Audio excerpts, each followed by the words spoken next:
Meu pai me levava nas arrancadas em Interlagos, que tinha na reta principal dos boxes lá.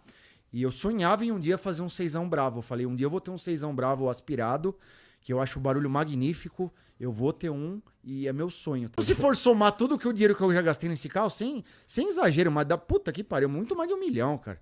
Então, se for somar com quebra, tudo, com estética, eu gosto de passear na rua com o carro. Pedágio, polícia, é muito legal. Eu infartando em casa. O carro era de pista. Eu falei, eu quero dar um rolê na rua. Se o carro não der um rolê na rua, pra mim não presta, velho.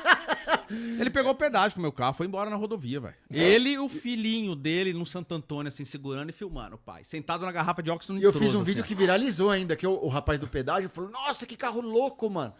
Pelo amor de Deus, tira esse vídeo, eu vou perder meu emprego. Pelo amor de Deus, cara. Eu tirei. Não, então... Graças a Deus eu não infartei, velho. E o que acontece?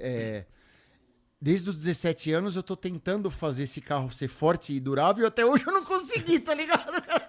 Não, mas